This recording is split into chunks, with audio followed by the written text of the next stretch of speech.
옛날에 유럽이 아프리카 대륙을 식민지화해서 침탈하던 때가 있었잖아요. 그때에 아프리카에서 영국으로 가던 배가 조난을 당한 적이 있었습니다. 구조선이 왔는데 파도가 너무 높아서 가까이 접근할 수가 없었습니다. 그래서 밧줄을 던져줘 가지고 사람들을 구조했습니다. 그래서 다행히 많은 사람들이 목숨을 건졌지만 죽은 사람들도 많이 있었습니다. 수영을 못해서 죽은 사람도 있었고 밧줄을 잡지 못해서 죽은 사람들도 있었습니다. 그런데 그 가운데는 또 다른 이유로 죽은 사람들이 있었습니다. 어떤 이유로 죽었느냐? 금괴를 몸에 지니고 오다가 그 사람들이 보면 아주 선구자들이에요. 그죠? 금값이 이렇게 비싸질 줄 그때 이미 알고 금괴를 어떻게든지 한 개라도 더 가져가고 싶어 가지고 몸에 지니고 오다가 그 금괴의 무게 때문에 빠져서 죽은 사람들이 많았다는 거예요. 여러분, 사람이 아무리 많은 재물을 움켜쥔다고 해도 자기 목숨을 잃으면 무슨 소용이 있겠습니까? 그 순간에 뭐가 더 중요하고 무엇이 덜 중요한지 판단력이 흐려졌기 때문에 자기 생명보다 금덩이에 더 관심을 가진 결과였습니다. 여러분, 오늘 우리는 삶의 우선순위를 정하고 살아야 됩니다. 내 인생에 뭐가 더 중요하고 덜 중요한가 생각해야 돼요. 꼭 해야 될 일이 뭔지, 하지 않아도 되는 일이 뭔지 생각해야 돼요. 영적인 일이 더 중요한지 육신의 일이 더 중요한지 생각하며 살아야 되는 거예요. 삶의 우선순위를 생각지 않으면 별로 유익이 되지 않는 일에 시간을 빼앗기게 되고 정말 중요한 일을 놓칠 수가 있는 것입니다. 여러분, 오늘 우리는 어떤 일에 관심을 가집니까? 하나님의 일에 관심을 가집니까? 세상 일입니까? 영적인 일입니까? 육신의 일입니까? 우리 하나님의 백성들은 세상의 일보다 하나님의 일에 더 관심 가져야 될 줄로 믿습니다. 육신의 일보다 영적인 일에 더 관심 갖는 것이 마땅합니다. 여러분, 이 세상에서 마음껏 좋은 것들을 누리며 사십시오. 그러나 그보다는 영적으로 부요한 삶을 살아갈 수 있기를 주님의 이름으로 축복합니다. 핫게스의 주제는 잘 아시는 것처럼 성전 건축에 대한 촉구라고 할 수 있습니다.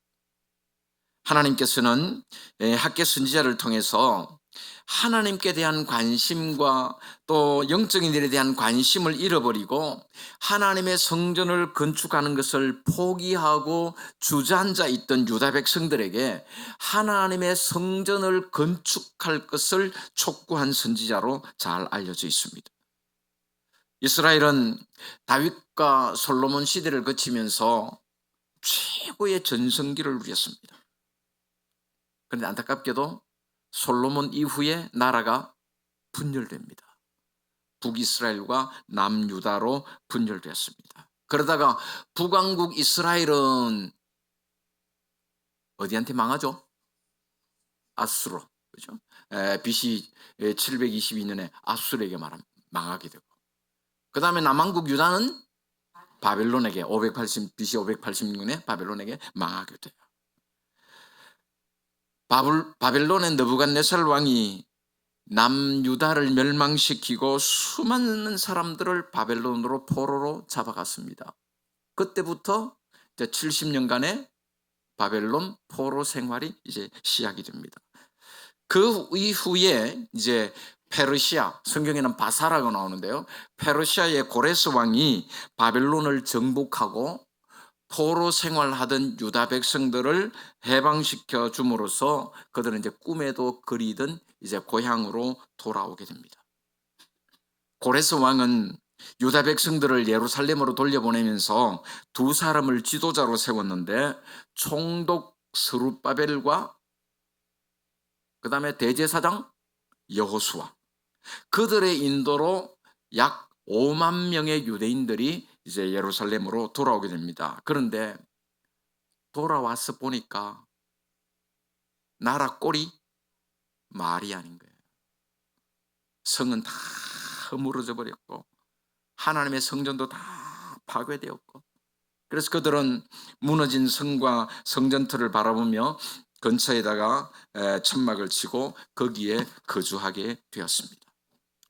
그런데 우리가 성경을 보면 고레스 왕이 유다 백성들을 돌려보내면서 그들이 귀환하는 목적이 있어요.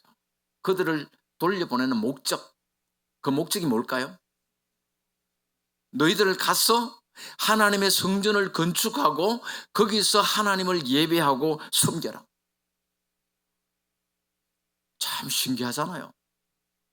이방 나라의 왕이, 그죠? 페르시아의 왕이 하나님을 섬기는 족속 아니잖아요, 페르시아가. 그런데 이방 나라의 왕이 하나님의 백성들을 돌려보내는 거예요. 돌려보내면서 너희들 돌아가서 하나님의 성전 건축하고 거기서 하나님 예배하고 하나님 섬기면서 살아라. 그러면서 성전 재건에 필요한 물자의 지원 내가 다 해줄게. 아이, 그런 왕이 어디 있어. 참 고레스 왕은 복 많이 받아야 될 사람이에요. 이스라엘 백성들은 성전을 건축하는 것이 하나님의 명령이다 생각하고 돌아오자마자 주춧돌을 세우고 성전을 재건하는 일에 착수했습니다. 그런데 하나님의 일은요, 참 이상해요. 하나님께서 하게 하신 일이잖아요. 하나님께서 고레스를 감동시켰다 그랬어요, 성경에. 감동시켜가지고 그 고레스로 하여금 유다 백성들을 돌려보내고 성전 건축하도록 다 그래 놓고는 일이 순조롭게 잘 진행되도록 하시는 것이 아니라 오히려 일을 어렵게 만드실 때가 있다는 거예요. 성전을 재건하는 일도 마찬가지였습니다. 성전 재건하는 것이 하나님의 뜻임에도 불구하고 많은 방해가 있었습니다. 이웃나라 백성들, 특히 사마리아 사람들이 성전 건축하는 이스라엘 백성들을 괴롭히기 시작했습니다.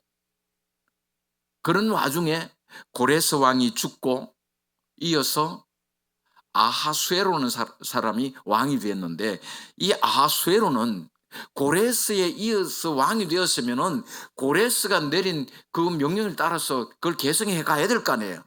그런데 이 아하수에로 인간은 또 일이 되지 않도록 성전 건축하는 일을 중단시켜 버립니다.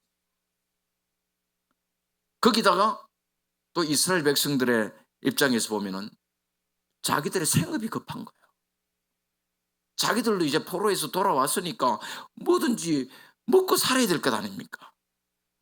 그러다 보니까 이런저런 핑계를 대면서 성전 주춧돌만 놓고 공사를 중단한 채로 15년이라는 세월이 흘러가게 됩니다. 그러니까 이스라엘 백성들이 바벨론 포로 생활을 끝내고 고향으로 돌아와서 성전 건축에 대한 불타는 열망을 가지고 성전 건축을 시작했지만 강력한 반대에 직면해서 성전 건축의 꿈을 포기해버렸다는 거예요. 정치적 박해와 또 경제적 빈곤으로 인하여 주춧돌을 놓고 2년 만에 성전 재건하는 일이 중단되었고, 그렇게 성전 건축이 중단된 채로 15년이라는 세월이 그냥 흘러갑니다. 그동안 이스라엘 백성들은 일상생활에 도취되어서 성전 건축에 대한 꿈과 열망을 다 잃어버렸어요. 낙심과 시리에 빠져서 세상 일에 몰두하고 하나님의 성전을 건축하겠다는 그 꿈은 한낮 지난 여름밤의 꿈이 되고 말았다는 거예요. 바로 그 시점에 하나님을 향한 관심을 촉구하기 위해서 부르심을 받은 선지자가 누구라고요? 학개였어요. 하나님께서는 학개를 세우시고 학개 선지자의 입을 통해서 이스라엘 백성들을 책망하셨고, 동시에 그들이 성전을 완공했을 때에 따르는 하나님의 축복과 미래의 비전을 제시하면서 성전을 다시 재건할 것을 힘차게 독려하고 있습니다. 우리가 학개서를 보면은 4편의 설교로 구성되어 있는데, 그 모든 설교의 초점이 뭘까요? 성전을 건축해라. 한편으로 생각하면 우리 하나님께서는 손으로 지은 집에 계시지 않는다 그랬잖아요. 그렇죠? 그런데 성전 건축하는 게 뭐가 그렇게 중요하냐 그렇게 말할 수도 있을 겁니다. 그런데 그 시점에서 성전 건축이 중요한 이유가 있어요. 무엇보다 성전 건축은 하나님을 향한 이스라엘 백성들의 사랑의 표현이었다. 그들이 얼마나 하나님을 사랑하고 무너진 성전을 재건하고 싶어 했는지 모릅니다. 거기서 하나님을 찬양하고 하나님께 예배하는 일을 회복하고 싶었습니다. 그렇게 그들은 자신들이 하나님을 사랑한다는 정표로 성전을 건축하려고 했던 것입니다. 그리고 이스라엘 백성은 또 메시아 대망 사상을 가지고 있었습니다. 언젠가는 재건될 이 성전을 통해서 메시아가 오실 것이다. 그런 기대가 있었습니다. 다시 오실 구세주를 기다리는 마음으로 성전 건축에 대한 꿈을 저버릴 수가 없었던 거예요. 그럼에도 불구하고 그들은 성전 건축에 대한 열망과 꿈을 포기해버리고 말았습니다. 그런 백성들에게 다시 한번 하나님을 향한 사랑을 회복하고 또 메시아를 기다리는 그 마음을 다시 불러일으키기 위해서 학개 선지자를 통한 메시지가 선포되고 있는 것입니다. 그러면 여러분, 이스라엘 백성들이 성전 건축을 중단한 원인이 무엇이었을까요? 몇 가지 이유가 있습니다. 무엇보다 정치적인 이유가 있었어요. 사마리아 사람들을 중심으로 해서 일단의 무리가 성전 건축하는 것을 집요하게 방해했습니다. 적대자들이 매우 집요하게 성전 재건을 방해하는 공작을 펼칠 뿐만 아니라 고레스 왕 때부터 아닥사스다 왕 때까지 온갖 모함과 위협으로 성전 건축하는 것을 방해했던 거예요. 그리고 그런 정치적 이유 외에 또 종교적인 이유가 있었는데 아직 성전을 건축할 때가 되지 않았다. 그렇게 주장하는 사람들이 있었습니다. 2절에 보니까 이렇게 말씀합니다. 만군의 여호와가 이같이 말하여 이르노라. 이 백성이 말하기를 여호와의 전을 건축할 시기가 이르지 아니하였다 하느니라. 그런 정치적인 이유와 종교적인 이유로 인하여 이스라엘 백성들은 성전 재건 작업을 중단하게 되었던 것입니다. 그런데 학개 선지자는 그런 피상적인 이유보다 더 중요한 원인을 지적하고 있습니다. 그게 뭐냐 하면은 이스라엘 백성들에게 성전을 건축하고자 하는 마음이 없다는 거예요. 정치적이고 종교적인 문제들은 핑계에 불과한 것이고 사실은 마음이 없다는 겁니다. 그들이 왜 마음이 없어졌을까요? 처음부터 그랬던 것이 아닙니다. 포로 생활에서 귀환한 직후에 그들의 마음에는 성전을 건축하겠다는 그런 열망이 불탔습니다. 그런 불붙는 의지가 있었습니다. 그런데 여러 가지 이유들로 인해서 그것이 좌절되었습니다. 그러다 보니까 성전을 건축하고자 하는 그러한 의지를 상실해버리고 말았던 것입니다. 이스라엘 백성들의 마음에 무너진 하나님의 성전을 다시 건축해야 되겠다는 의지는 점점 식어갔고 그들의 마음에 때가 되면 하나님이 알아서 하시겠지. 골치 아픈 생각을 하지 말고 나만 잘 살면 되지.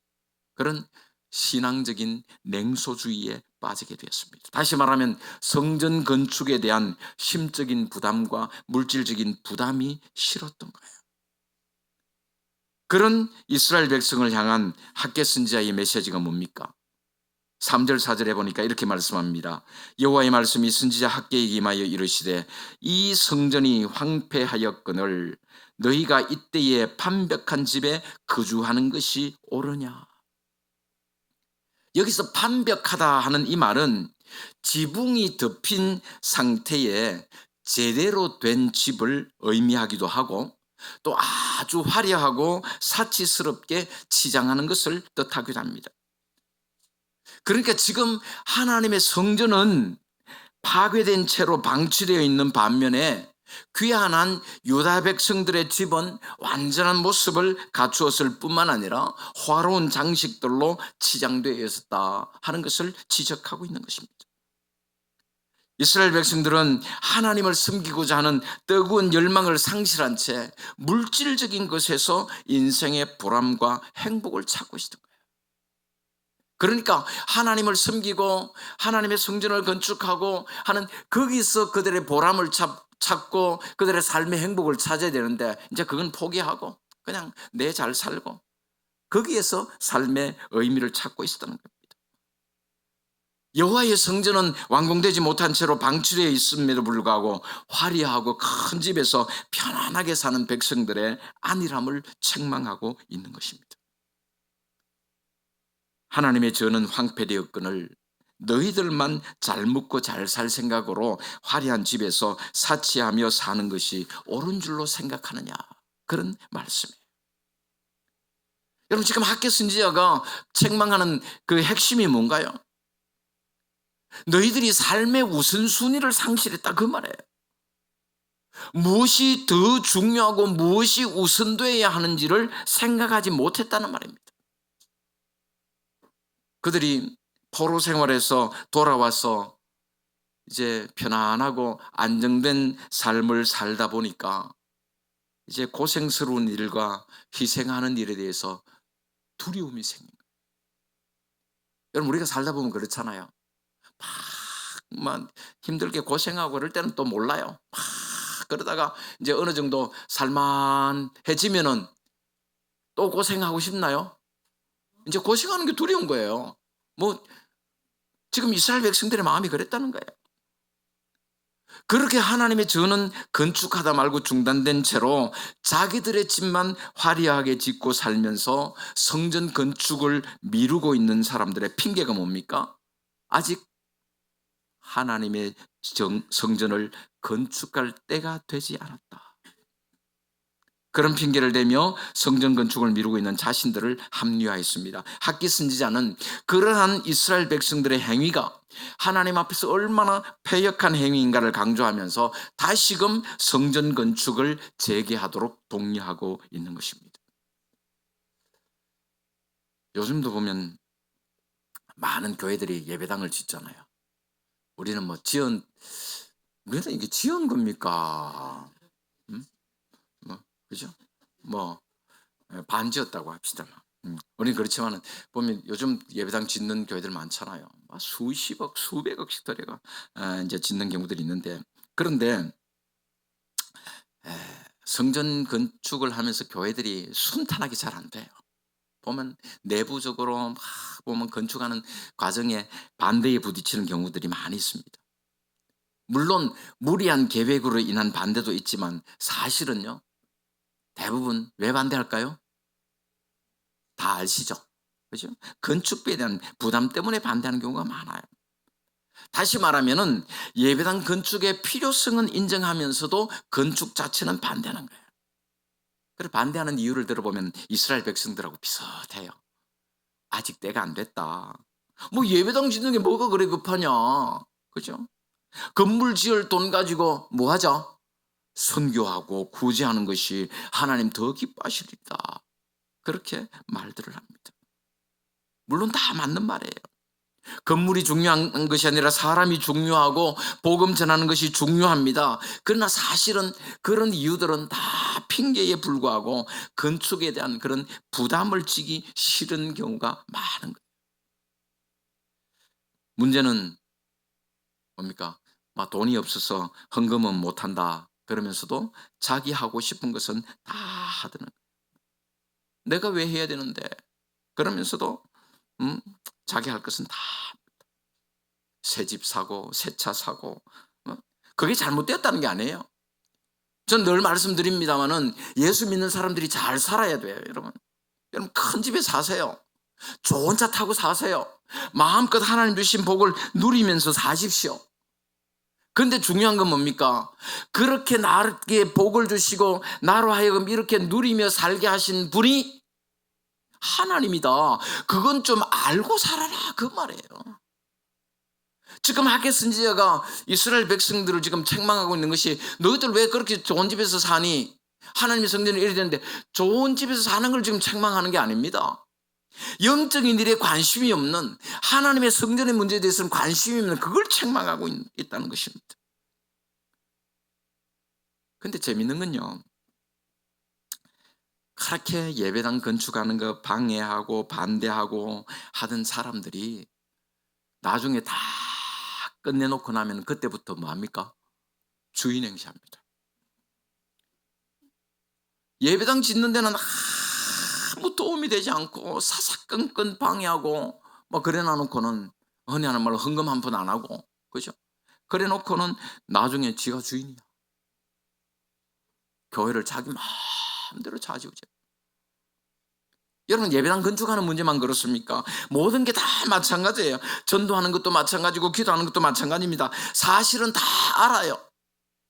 하나님의 교회가 부흥하고 성장하기 위해서는 기도하고 전도하고 그것밖에 없다. 그것이 부흥의 방법이다. 다 압니다. 해야 된다는 것도 다 알아요. 그런데 부담은 가지기 싫은 거예요. 마음의 부담, 시간의 부담은 지기 싫다는 겁니다. 그래서 남들이 하는 건 당연하지만 나는 시간도 없고 바빠서 못한다는 거예요. 그런데 여러분, 정말 한번 생각해 보십시오. 시간이 없다, 다 핑계 아닌가요? 문제는 영적인 일에 관심이 없다는 거예요. 하나님께 관심 없다는 거예요. 이스라엘 백성들이 그랬습니다. 아직 때가 되지 않았다 하면서 하나님의 성전은 짓다가 말고 그냥 방치해두고 자기들의 집은 화려하게 잘 지었습니다. 사실은 때가 되지 않은 것이 아니라 하나님께 대한 관심, 영적인 일에 관심이 없어졌다는 거예요. 그들의 삶의 우선순위를 잃어버렸다는 거예요. 그들에 대한 하나님의 책망이 뭡니까? 5절에 보니까 그러므로 이제 만군의 여호와가 이같이 말하노니 너희는 너희의 행위를 살필지니라. 너희들의 행위를 한번 돌아보고 깊이 성찰해라, 그런 말씀이에요. 너희들이 지금 가고 있는 길이 옳은 길인지, 지금 너희들이 행하는 일들이 옳은 일인지 한번 살펴보라는 말이에요. 너희들이 지금 어려움을 당하고 있는 이유를 다른 데서 찾으려고 하지 말고 너희 행위에서 찾으라. 자주 인용합니다마는 속담에 잘 되면 내 탓이고 못 되면 조상 탓이라고 그죠? 많은 사람들이 뭔가 일이 잘못되면 뭔가 다른 데서 원인을 찾으려고 해요. 그런데 우리 하나님의 사람들은 다른 데서 원인 찾으면 안 됩니다. 자신을 살필 줄 알아야 돼요. 내가 얼마나 하나님의 말씀 앞에 순종하는 삶을 살았는지, 내가 얼마나 하나님의 영광을 위해서 살고 있는지 하나님의 말씀 앞에 자신을 비추어 볼 수 있어야 되는 거예요. 그러니까 내가 말씀대로 살지 못했기 때문에 그런 어려움을 당하고 있는 거예요. 6절에 말씀합니다. 너희가 많이 뿌릴지라도 수확이 적으며 먹을지라도 배부르지 못하며 마실지라도 흡족하지 못하며 입어도 따뜻하지 못하며 일꾼이 삭슬 받아도 그것을 구멍 뚫어진 전대에 넣음이 되느니라. 유다 백성들은 밤낮 없이 일했지만 소득이 적었습니다. 먹고 마셔도 만족하지 않았습니다. 옷을 입어도 따뜻하지 않았습니다. 재물을 모으려고 그렇게 애쓰고 노력했는데 마치 구멍 뚫린 전대에 돈을 넣는 것 같이 아무리 뭐 빠져나가는 거예요. 그 당시 유다 백성들은 계속되는 흉년으로 시달리고 있었습니다. 계속된 어려움 속에 살고 있어요. 너희들이 계속 이렇게 어려움을 당하고 있는 원인이 어디 있느냐? 바로 너희들이 하나님의 말씀대로 살지 않았기 때문이다. 지금 학계 선지자는 그것을 지적하고 있습니다. 아무리 열심히 살아도 하나님께서 함께 하시지 않고 하나님께서 축복해 주시지 않으면 안 됩니다. 하나님 앞에 시간을 드리고 물질을 드리는 것을 낭비라고 생각하는 사람들이 있습니다. 예배 드리는 건 시간 낭비. 물론 이 자리에 계신 분 그런 생각하시는 분 안 계시겠죠, 그죠? 하나님 예배 드리는 이 시간이 시간 낭비라고 생각하면 안 계시겠죠. 하나님께 드리는 물질은 또 물질의 낭비라고 생각해요. 그래서 보면 세상 기준에서는 보면 참 부자인데 영적으로는 너무나 가난한 사람들이 얼마나 많은지 모릅니다. 그런데 지금 학개 선지자가 하는 말이 뭡니까? 그렇게 해서 너희들이 얼마나 부자가 되었느냐. 주일도 범해가면서 일하고 하나님께 드리는 것도 인색하게 아껴서 그렇게 해가지고 너희들은 얼마나 부자 됐냐, 얼마나 잘 먹고 잘 사냐, 그거 묻고 있는 거예요. 9절에서 11절 이렇게 말씀합니다. 너희가 많은 것을 바랐으나 도리어 적었고 너희가 그것을 집으로 가져갔으나 내가 불어버렸느니라. 나 만군의 여호와가 말하노라. 이것이 무슨 까닭이냐. 내 집은 황폐하였으되 너희는 각각 자기의 집을 짓기 위하여 빨랐습니다. 그러므로 너희로 말미암아 하늘은 이슬을 거쳤고 땅은 산물을 거쳤으며 내가 이 땅과 산과 곡물과 새 포도주와 기름과 땅의 모든 소산과 사람과 가축과 손으로 수고하는 모든 일에 한재를 들게 하였느니라. 너희들이 이렇게 어려움 당하고 있는 원인이 바로 하나님께 대해 무관심했기 때문이다. 지적하는 거예요. 계속된 흉년이 단순히 토양 문제나 기후 문제 때문이 아니라 하나님을 떠나서 살아가는 불신앙의 삶에 대해서 하나님께서 징벌하셨기 때문이다 하는 것을 말씀하고 있는 것입니다. 자기 할 것은 다 하면서 하나님의 일에 무관심하고 하나님 앞에 드리는 것에 인색했던 자들이 얼마나 잘 되었느냐 그 말이에요. 하나님의 성전은 황폐한 채로 내버려 두고 자신의 집을 짓기에 빨랐고 열심히 일해서 많은 소득을 자기 집으로 가져가려고 했지만 어떻게 해요? 하나님께서 불어버리셨다. 여러분, 우리의 삶을 한번 돌아보십시다. 우리가 얼마나 복을 받았는가, 얼마나 사업이 잘 됐는가, 얼마나 많이 남았는가. 하나님의 일에 무관심한 채로 열심히 쫓아다니고 밤잠 못 자가면서 열심히 일해가지고 뭐 얼마나 남겼느냐 하나님은 우리에게 묻고 있는 겁니다. 사랑하는 성도 여러분, 오늘 우리는 어떤 일에 더 관심을 갖고 있습니까? 세상 일입니까? 아니면 하나님의 일입니까? 육신의 일입니까? 아니면 영적인 일입니까? 마태복음 6장 33절에 예수님 말씀하셨습니다. 너희는 먼저 그의 나라와 그의 의를 구하라. 그리하면 이 모든 것을 너희에게 더하시리라. 이스라엘 백성은 영적인 일에 무관심했습니다. 세상에서 잘 먹고 잘 사는 일에만 관심 가졌습니다. 그럼에도 불구하고 그들은 더 어려움을 당했고 그들의 삶은 더 궁핍해졌다고 말씀하고 있는 거예요. 세상 일에 더 관심 갖고 더 열심히 일하고 더 열심히 걸고 모았으면 돈 많이 모았어야 되잖아요. 부자가 되었어야 되잖아요. 그런데 그렇지 못했다는 거예요. 여러분, 오늘 우리는 어떻습니까? 하나님 앞에 드리는 예배를 소홀히 하고 주일까지 범해가며 그렇게 일해가지고 얼마나 사업이 잘 되고 얼마나 돈 많이 벌고 얼마나 부자 됐을까요? 하나님의 은혜에 감사할 줄 모르고 하나님께 드리는 일에 인색하면서 얼마나 부자가 됐는가. 나 자신을 위한 일에, 하나님을 위한 일에 우리는 어떻게 하고 있는가. 저 예전에 어느 세미나 갔다가 어떤 목사님한테 들은 얘기인데요. 그 교회가 이제 서울에서 아주 대형 교회는 아니지만 제법 사이즈가 큰 교회예요. 그런데 그 목사님이 한 번은 뭔가 교회에 할 일이 있는데 한 3억 정도 들겠대요. 우리 교회 3억은 엄청 크잖아요. 뭐 우리 교회 특별 헌금을 해도 3억이 안 나오겠지만은, 근데 그 교회는 그래도 제법 사이즈가 되니까 3억을 가지고 특별 헌금을 한번 하려니까 괜히 그렇고, 그래서 그 목사님이 국리를 하다가 기도하는 끝에 1,000만 원씩 30명만 하면 되겠다. 그래가지고 이제 기도하면서 이제 막 요람 펴놓고 찾았겠죠. 하나님, 누가 1,000만 원. 그래가지고 딱 이제 30명 리스트를 정한 거예요. 아무개 장로님, 또 이원사님, 박집사님, 해갖고 한 30명 다 해가지고, 그래가지고 이제 수금을 하러 가는 거예요. 이제 그래가지고 아무개 장로님, 제가 여차여차해서 교회에 이런 하는데 한 3억 정도가 필요합니다. 그래서 한 1,000,000원씩 한 30명만 하면 되겠는데 장로님 당첨됐습니다. 그러니까 1,000,000원만 헌금 좀 하십시오. 아 그래요. 1,000,000원. 근데 그게 한 집, 두 집 가면 그다음에 이제 교회 소문이 다 날 거 아니에요.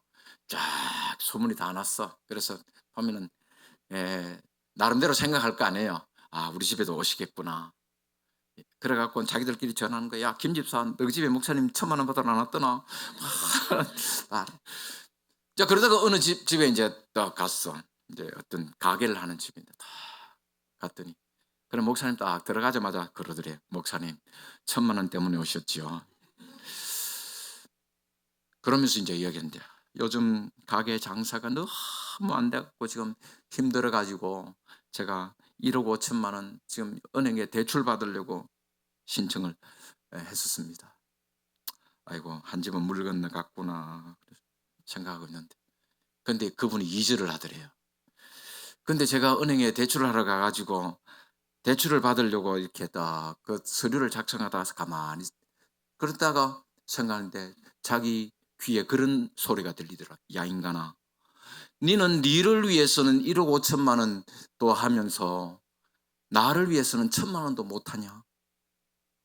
그래 가지고 그분이 그 자리에서 1억 6천만 원을 대출을 했대요. 그래 가지고 이제 헌금을 했다 하는 그런 얘기도 들었어요. 오늘 우리가 그랬던 것 같아요. 나를 위해서는 1억도 2억도 안 아까워요. 1억 2억 아니라 10억인들 아깝겠습니까?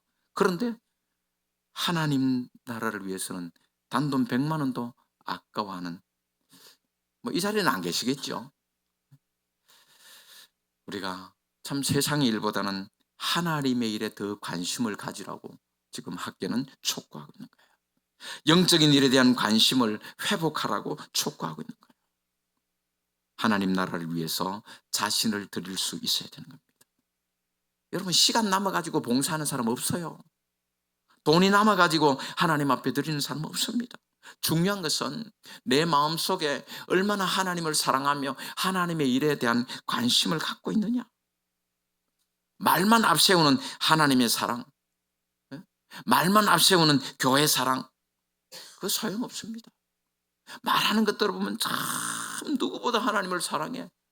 기도하는 거 보면 우리 교인들 말고 저 딴 교회 막 기도하는 거 들어보면요. 그 사람보다 정말 하나님 더 사랑하는 사람 없어. 정말 얼마나 신실한지. 그런데 정말 실제의 삶을 보면은 하나님의 일에는 아무 관심 없어. 영적인 일에 아무 관심이 없다는 거예요. 여러분 오늘 우리는 하나님의 일에 관심 갖자. 영적인 일에 관심을 갖자.